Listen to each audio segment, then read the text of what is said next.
Hi guys, welcome back. Today we're diving into part 3 of The Last Man on Earth. As you know, we left off part 2 with Philip confessing his love for Melissa, essentially cheating on his wife, and being rejected by Melissa, like the loser he is, rightfully so. Let's see what happens next. Let's get into it. Philip and Melissa are at the bar talking about different things. She kisses him out of nowhere, taking him by surprise. Wait, how did it go from she rejected him to she kissed him? We just started, guys. I hope this is a dream. Because then they'll both be cheaters. Philip is the only cheater here. I doubt Melissa is a cheater. Okay, let's continue. They start making out and soon end up on Melissa's bed. She plays a song at full volume so the noise of them enjoying themselves won't be heard outside. Suddenly, Philip wakes up and realizes it was all a dream. Strangely enough, the song he was listening to in the dream is still playing somewhere. He finds out that it's coming from Melissa's house, but ignores it, going back to his dream world. But this time, Todd has joined them in bed. Philip gets up screaming at the nightmare. The next morning, he is sitting by the pool that he uses as a toilet. Oh my god, this man still has this disgusting pool, which he goes number 2 in. I thought he fixed the water system in the town. Anyway, this man is so fixated on Melissa.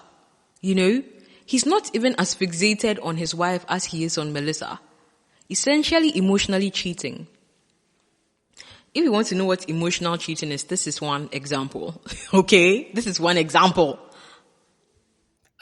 Carol urges him to either clean it or go to motels like she does every morning. Exactly. However, Philip cannot care less about the pungent smell.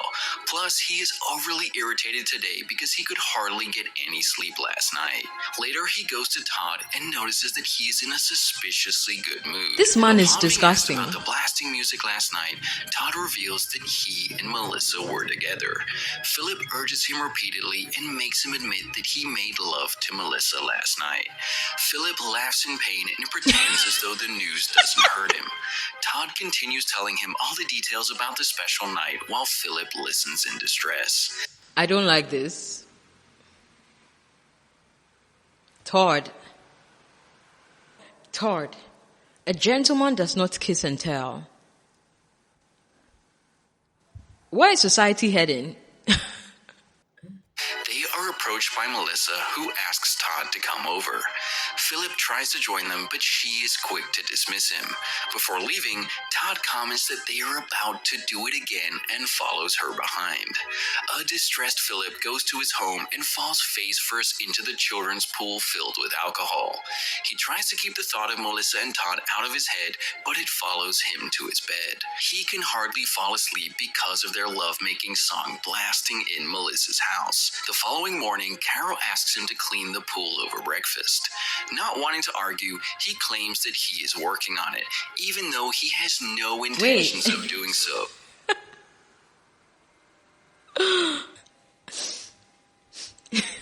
Why is this huge, gigantic thing like in the middle of their dining table? They can't even seem to see each other. They have to like look around like to talk to each other. What is happening here? And why is that thing in Melissa's nose? I don't remember anything happening in part 2 that, harmed her nose or something. What is going on here? Carol also mentions that Melissa told her she is having the best sex of her life. This triggers Philip's frustration, and he goes on a rant about the song not letting him sleep. As a reply, Carol reminds him that he is the president of a... My goodness. Why do I feel like Carol knows that he's emotionally cheating and says these things to intentionally taunt him? Because she's a really smart woman. Maybe she's just playing her cards. And why do I feel like these people are shouting or screaming over the dining table? Yes, we are not watching the full movie. We can't really hear what they're saying because this is a narration or recap. But I feel like they are screaming. It's like a screaming match. Just take that thing in the middle of the table off it. Hello? America, so he has the authority to stop them from making a noise.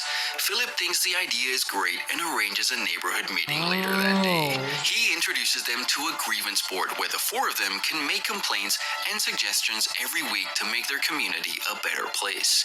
He takes the privilege of being the first one to write on it. However, his suggestion is that they implement a sex curfew and noise ordinance for Todd and Melissa. An innocent Todd doesn't understand what he is trying to do, but Melissa sees right through his intentions. She refuses to oblige to his stupid rule. Instead, they unanimously vote for him to clean his toilet pool. The next morning, Philip reluctantly has to wear a water suit and get inside his filthy pool. He picks a few buckets of dirt, but it falls right into the water again. After trying for a while, Phil loses patience and ditches the work. By now, he is so tired of his bad luck that he lies down on the side of the pool and cries. This is a definition of, like, clean up your mess. Like, clean up the mess you made. You know? He can't stand his own disgusting pool, which he defecated into over and over and over again. What, now he's fainting? This man is disgusting. This man is disgusting. Like, he is so animalistic. I just can't. He is interrupted by Melissa, who asks if she can talk to him for a while. She feels bad that she put her relationship with Todd on his face, especially after his confession last time. Philip still remains adamant that he was just practicing confessing to Carol. Still, Melissa apologizes for all the noise and asks him to forget they can ever be together. Before she leaves, Philip asks her for the last time if she would sleep with him if Todd wasn't here. Melissa refuses to answer because Todd is her boyfriend, and they can do nothing to change that. Philip thinks about the comment for a long time even after she leaves. His frustration turns into anger and hatred for Todd. Eventually, he makes it a mission to get rid of him, one way or the other. In the following scene, he knocks on Todd's door and asks him out on a bro's car ride. You know, if you hear the noise, the garbage men are in, ignore anyway. I don't understand why Melissa keeps having to explain herself. This man is a married man. You owe him no explanation. It is not your business that he likes you. You're single. He's a married man. Why does she keep showing up to explain stuff and feeling bad for living her life? She's a happily single woman who is okay, maybe now in a relationship. You don't need to explain to some married man who is interested in you why you are dating when you're single. She keeps on, like, arming him and giving him a chance, like, to still talk about his feelings for her and to still think that he has a chance, you know? You rejected him, rightfully so, because he's married and he's a cheat or a cheater, whatever the term is, right? And you are single. You can do whatever you want to do. You can date whoever you want to date. You can date the water if you wanted to, the trees if you wanted to. He is married. You don't owe him an explanation for being in a relationship now. You don't, girl. And he's going to get rid of Todd. I hope it's not what I'm thinking, okay? Philip claims that he has a special place they can visit, which is enough for Todd to join him. They drive for 3 hours into the desert, I love the but rainbow. do not reach their destination. Todd is 3 enjoying the hours? ride, talking about his sex life with Melissa and how they spend hours making love. Todd is so childish. Like, why is he doing this? This is something I don't like about him. Like, I liked him in part 2, but this is annoying me. Why are you kissing and telling? You know? It looks like I said in part 2, Melissa would have realistically never gone for a person like Todd if there were still a lot of people on earth. Let's be real. And I feel like he's never gotten attention from a beautiful, you know, according to societal standards, woman like Melissa. And so this is what has led him to keep talking about it, his experience with her. This is weird. He should just shut up, right? But he's sweet though, anyway. At the same time, Philip cannot wait to throw the guy out of the car. When they are deep into the desert, Philip pretends that he heard the tire pop. As Todd gets out to check, he drives away, abandoning the man.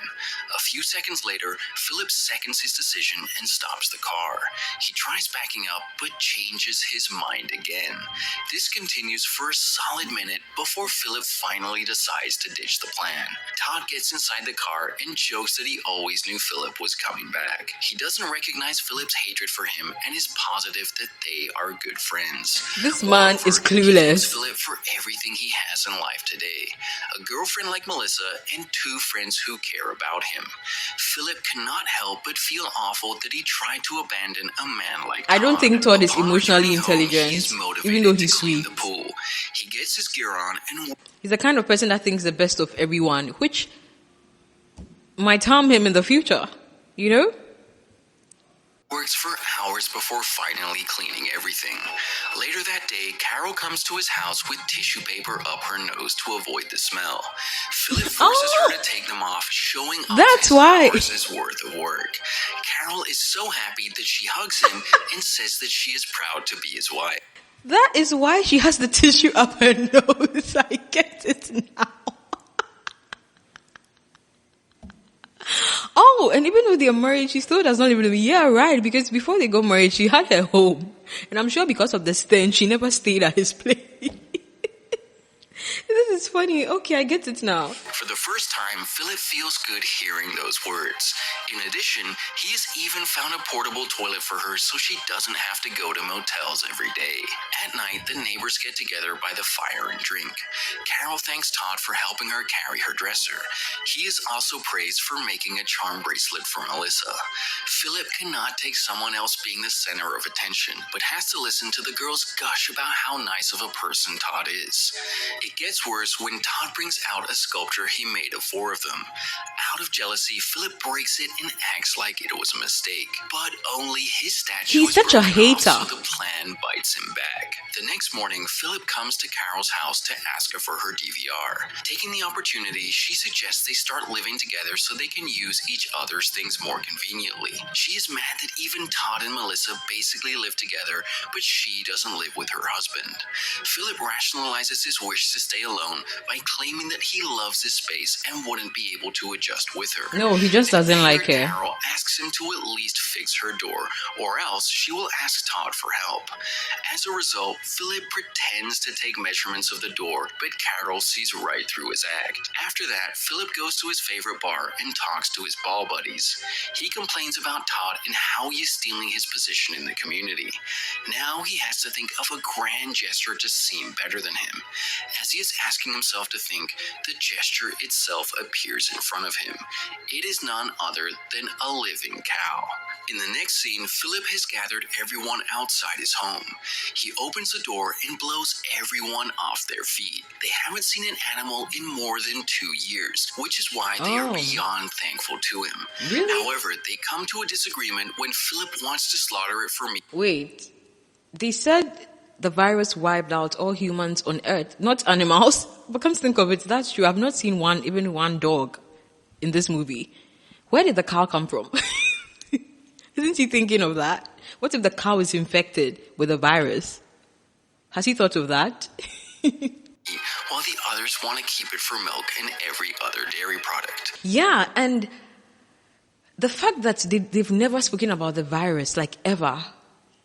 Let me know if you've watched the full movie. Did they ever talk about the virus? Because for a virus to wipe the whole earth out and their point of discussions never address the virus that happened, and, you know, like they talk about their family members that died, or, you know, like things like that, like remembering people that died or their colleagues or friends that, like who they were before the virus, before they were the only people left on earth. It's quite weird, isn't it? Isn't it, guys? This plot is faulty. Todd offers offers help because he used to work on his uncle's farm and knows how to milk a cow and churn butter. The girls again fawn over him, making Philip mad. To gain sympathy, Philip lies about being lactose intolerant. They feel bad for him for some time, but it is again taken over by the excitement of getting to eat dairy again. Moreover, only Todd has grass in his backyard, so the cow will have to be at his home. Clock it. He milks it, but Philip has to watch as they enjoy fresh milk. When it gets dark, Philip comes to Todd's backyard to milk it on his own. He has a sip, but has to hide when Todd and Melissa arrive to do the same. He hears them flirting and feels himself burn with jealousy. Hence, after they leave, he... Wait, when you milk a cow, doesn't it have to... Like, I know there's like fresh cow milk and stuff, but doesn't it still go through some sort of distillation process, like some pasteurization or something like neutralization? I don't know, guys. Let me know. Educate me in the comments. Because did they just drink directly, like, did they just drink the cow milk directly from the cow? Is that a thing? Let me know. I really don't. I'm really asking to be educated because I really don't know. People, I really don't know. I would love to live on a ranch one day, but I really don't know, okay? Ties the knot that was tying the cow to a tree and lets it free. The next morning, the girls are ready to have cereal dipped in milk after a long time, but Todd comes to them, revealing that the cow is gone. Philip is such an evil person. Philip introduces the animal to his ball buddies. He plans to find the lost cow and win everyone's heart for the second time. Upon returning home, he pretends to not know anything about the missing cow. Philip is such Melissa an catches evil onto person. his act and asks him if he stole it. Philip acts offended, but is scared that his lie will come out. I love the way Melissa Decides can to read take a through quadrant him. of the city and go on a search. Melissa is sure that Philip is the culprit, so she takes the quadrant. Wow, they're really into this cow. Like, they're gonna do search parties and all. I mean, animal lovers. That has his favorite bar. After No, they all but make their come to think of it, are they searching for the cow because they love the animal and they're so into the animal and so happy about seeing an animal? Or are they searching for the cow because of their selfish need for milk? Huh? You know? way to the respective quadrant, Philip follows Melissa. Strangely enough, she walks inside the bar and comes out without the cow. Philip goes in after she leaves and is glad to see that the cow has already fled. But now, he will actually have to work to find her. As he drives down the city, Todd appears in front of him with the missing cow. Philip is mad that he will get the credit. I'm telling you, no matter what Philip does, Todd comes out winning. Oh my goodness. Philip just always creates an atmosphere where Todd ends up looking like the best person, the good person, which is true. Oh my goodness. It's like when your enemy tries to always bring your downfall, but you still end up always being on top, staying on top, winning, you know? Philip is an evil person, okay? Yet again. However, to his surprise, Todd suggests he take the credit. The guy feels bad that his girlfriend blamed Philip when it wasn't his fault and is ready to give him Todd, credit. you're too so kind. Be a man. Philip pretends I that mean, he being a cannot man take is credit being for kind. someone else's Forget work. what I said. But by the end of the day, he's boasting about how he found the cow on someone's lawn. At midnight, I know Melissa he is knows woken he's up lying. by a scream. He figures it is coming from Carol's house and runs to her alongside Melissa and Todd. It turns out that the cow somehow got into the house and into her room. Since it cannot go back downstairs, Carol will have to live with it. Philip laughs at her, making fun of her misery, unaware that he is the one who will suffer from this situation. Because the cow cannot be moved, Carol moves in with her husband. Upon being asked how the cow got upstairs, she says she has no clue. But a flashback shows us that she brought it up because she wanted to move in with Philip. What? In the last scene, we see them sleeping beside each other. Carol is over the moon, but the same cannot be said for Philip. Subscribe for more videos like this. Guys, part 4 tomorrow. Part 4 tomorrow. We'll see what happens. I feel like part 3 didn't really give us anything more. So I really don't have a rating for it. I think it's just a continuation of like the whole story and what happens, and because this episode was basically about Melissa and Todd getting together, sleeping together like several times, and Philip finding a cow and cleaning his pool. Like, what am I going to rate? But I would say that Philip is really evil, and Todd is just like the sweetest, kindest person. Look at him finding the cow and telling Philip to act like he did so. I really don't get it, okay? I really don't get why some people are so kind and so like forgiving and so like, I'm just like, whatever,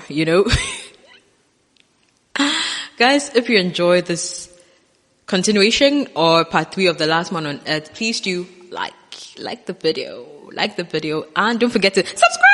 Bye guys.